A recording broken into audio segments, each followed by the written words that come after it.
On parle d'Amadamad et de la CAF et également de la CAN 2019, 2021, 2023. Journée folle aujourd'hui. Bonsoir Auria, bonsoir. Bonsoir Brice. Il est avec nous, Bakayoko Kapi. On souhaite évidemment que Mourou puisse nous retrouver ici pour échanger bien sûr sur ce qui s'est passé tout au long de cette journée. Eh bien, cette journée a été très folle. D'abord, la rencontre entre la FIF et le président des clubs, c'était ce matin du côté de Cocody. L'ordre du jour, c'était la position des présidents de clubs sur le report de la CAN 2021. Attribué à la Côte d'Ivoire, donc pour repousser désormais à 2023, comme l'a dit les responsables de la CAF. Donc rencontre pour avoir l'avis des présidents de club. Au terme des échanges, avant de vous prononcer, on va écouter la réaction des présidents de club. Écoutons d'abord Diabaté Bachir, l'un des anciens, le président de Benjerville, et puis l'une des doyennes, bien sûr, du football ivoirien, Dame Ginette Ross. On les écoute au terme de cette rencontre avec le patron du football ivoirien, Sidi Diallo. Le président de la fédération a été élu par les clubs. Et donc, quand une telle décision à prendre, il faut qu'il se réfère au club. Donc, la Côte d'Ivoire a pris ses engagements avec l'État de Côte d'Ivoire qui s'est engagé à faire tous les travaux. Et donc, on a commencé l'organisation. Et puis voilà, que le Cameroun étant défaillant, pour des raisons que nous ignorons, et on nous retire la CAN 2021, on fait un glissement des dates. Et le président ne peut pas prendre sur une décision. Donc, il est venu vers nous en tant que club pour nous donner l'information, pour dire que de façon officielle, jusqu'à la date de la réunion, il n'a jamais été saisi par un courrier officiel de la CAF pour dire qu'on nous retirait la CAN 2021. L'État de Côte d'Ivoire aussi, à travers les réseaux que le président a, n'a pas été informé de ce qu'on nous retirait l'organisation de la CAN 2021. Et donc, il fallait qu'il ait notre accord et nous donner l'information. Donc, après le tour d'État, après l'intervention des uns et des autres, nous avons demandé, on ne veut pas aller en conflit avec la CAF. Mais en même temps, à partir du moment où on est régi par des tests, on demande à la CAF d'appliquer les tests. Donc ce que nous demandons à l'État de Côte d'Ivoire, à la Fédération ivoirienne de football, de regarder les tests de la CAF. Que disent les tests de la CAF et d'appliquer ces tests-là. Demander à la CAF d'appliquer les tests purement et simplement. On a un malentendu dans l'application des tests avec la CAF, mais au-dessus de nous, il y a le tribunal de travail de sport. Est-ce qu'on va y aller? Mais en tout cas, nous avons demandé qu'on puisse appliquer les tests dans toutes ces formes. Maintenant, si c'est pour passer par le TAS, et naturellement, on n'ira pas le TAS. Mais il faut appliquer les tests parce que nous sommes organisateurs de la CAN 2020. Je crois que c'est une très bonne rencontre parce qu'on attendait beaucoup de choses dans les coulisses par rapport à la CAN qu'on veut nous retirer. Et puis aujourd'hui, on a l'occasion, il nous a expliqué en long et en large les raisons pour lesquelles on veut nous retirer la CAN. Et je pense que c'est une très bonne chose, il faut qu'on en parle. Parce que c'est des choses qui n'arrivent pas souvent.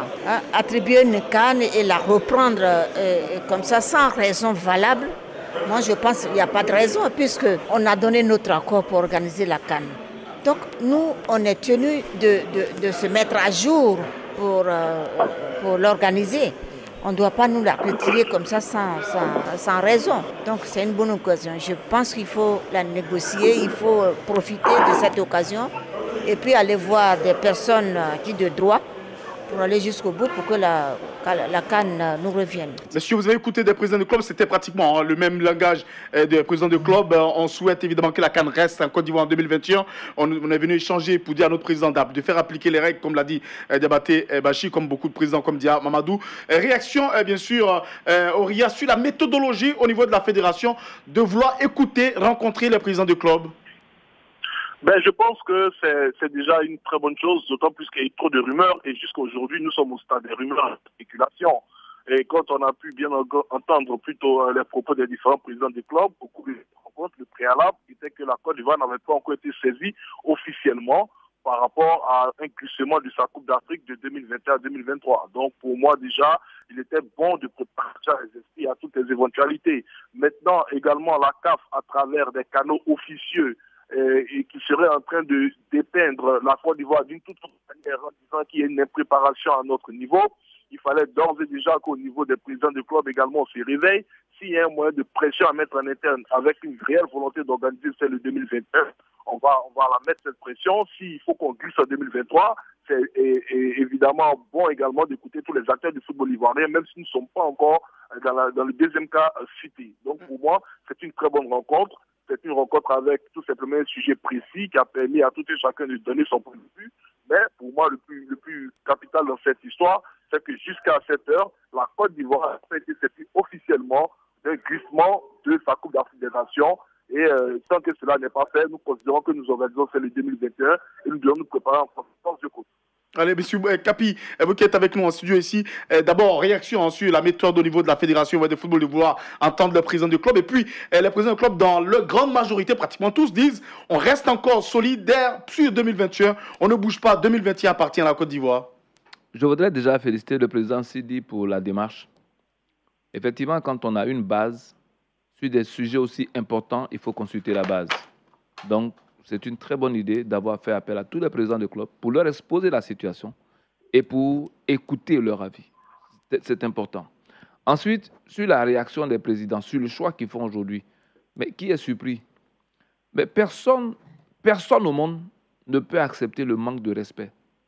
Parce qu'au-delà de la décision de passer de 2021 à 2023, je dis, a priori, ce n'est pas un problème en soi, mais la méthode.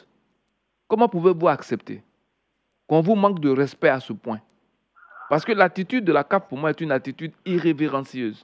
Vous ne pouvez pas faire croire que vous avez décidé de changer sans vous référer aux personnes avec qui vous êtes déjà engagé. Quand on respecte un partenaire, on ne décide de rien sans l'avoir rencontré au préalable, sans lui avoir expliqué ce qu'on souhaite comme changement et obtenir son accord. Quand vous avez un accord pour changer l'accord, de vous mettre d'accord, cela va de soi. On reviendra bien sûr parce qu'on va écouter justement la première réaction officielle du gouvernement ivoirien. C'était d'ailleurs cet après-midi le porte-parole bien sûr du gouvernement ivoirien lors du Conseil des ministres. Le ministre Sidi Touré a donné évidemment l'avis, le regard du gouvernement ivoirien sur cette situation évidemment du retrait de la CAF, bien sûr du report de la CAN 2021 en 2023 en Côte d'Ivoire. On écoute le ministre Sidi Touré. Un sujet qui crée de l'émoi dans la communauté sportive nationale. Il faut juste relever à l'attention de nos concitoyens que l'État de Côte d'Ivoire continue à travailler pour respecter ses engagements de 2021. Donc ceci est véritablement l'instruction qui a été donnée et le ministre en charge se rassure à cet effet. Et secondo, ce que je peux ajouter, c'est que le ministre en charge et la FIF ont été mandatés à l'effet de continuer les discussions avec la CAF. Et d'ailleurs, nous aurons le plaisir de recevoir dans les prochains jours la visite du président de la CAF à sa demande. Et à cette occasion, certainement, les sujets seront abordés sur table et les différentes décisions pourront en découler après cette discussion. Aouria, vous avez entendu le porte-parole du gouvernement. Nous pas bouger, nous on continue de préparer notre CAN 2021. Sidi Diallo et le ministre des Sports doivent continuer de discuter avec la CAF. Si la CAF veut changer, que la CAF vienne au pays. Réaction sur cette décision du gouvernement qui vient juste de tomber. Non, mais le ministre a une position très officielle et une position très respectable. C'est ce que je dis. Un gouvernement responsable ne peut pas tout simplement répondre à toutes les rumeurs qui circulent à travers le monde. La Côte d'Ivoire n'a pas été saisie officiellement par la Confédération africaine de football. Que ce soit M. Constant Omari, que ce soit M. Ahmad Ahmad, à chaque fois qu'ils ont été interrogés sur le sujet, ils ont toujours dit qu'ils sont passés par des canaux officieux. Alors que là, le ministre, le porte-parole dit pas, on n'a pas entendu, on n'a pas encore reçu quelque chose. Vous dites? Alors que là, le porte-parole dit on n'a rien entendu, on n'a pas reçu quelque chose de la part de la CAF. Non, mais Ahmad Ahmad, là, ce sont des canaux officieux. Et c'est ce qui a choqué plus d'un, parce que lorsqu'il s'est agi du Cameroun, ils sont passés par des canaux officiels, ils ont cité même le nom de la personnalité qui a été en contact avec la Confédération africaine de football pour la proposition du glissement. Mais du côté de la Côte d'Ivoire, ils n'arrivent même pas à donner de nom, ils parlent de canaux officieux. Et quand vous passez par des canaux officieux, il est évident que les officiels de la Côte d'Ivoire n'auront pas à répondre de ce genre de, tout simplement, déclaration ou de ce genre de manœuvre. Maintenant, ça c'est le premier aspect. Le second aspect, dans le communiqué du ministre, qui a été communiqué ici du Conseil du gouvernement, c'est ce qu'on appelle la routine dans le jargon hygiène. C'est-à-dire simplement que ce sont les personnalités qui ont toujours été à charge de maintenir le contact avec les acteurs du sport à travers le monde qui vont continuer les pourparlers. Notamment pour la CAF, ce sera la Fédération ivoirienne de football et le ministre des Sports. On n'a pas tout simplement créé un autre pont pour discuter de quoi que ce soit avec M. Ahmad Ahmad. Ensuite, M. Ahmad Ahmad a demandé à venir rencontrer le président de la République de Côte d'Ivoire, les autorités ivoiriennes. C'est pas là qu'il fallait qu'il commence. Hein. Et nous donnera ses arguments. C'est que l'ensemble de la population ivoirienne doit comprendre. C'est que tout simplement le gouvernement, à mon sens, sera tout pour que la Côte d'Ivoire ne soit pas lésée dans cette affaire et que la Côte d'Ivoire y gagne pour son compte. Il ne faudrait pas tout simplement qu'on s'arc-boute sur 2021 s'appelle 2023, à quelles conditions? Et surtout, je pense que M. Ahmad Ahmad a simplement fauté, parce que si à l'issue de la réunion d'Accra, il était rapidement venu à Abidjan, voire même le Premier ministre en la force du président, on ne serait pas de discuter de cette situation. Allez, donc, on vous a bien compris. Un problème, et donc on attend de voir comment est-ce que cela sera réglé avec les autres on vous a bien compris, Oria. Capi, évidemment, on semble être en phase entre les réactions des présidents du club et tout à l'heure le porte-parole du gouvernement qui parle au nom de l'État ivoirien.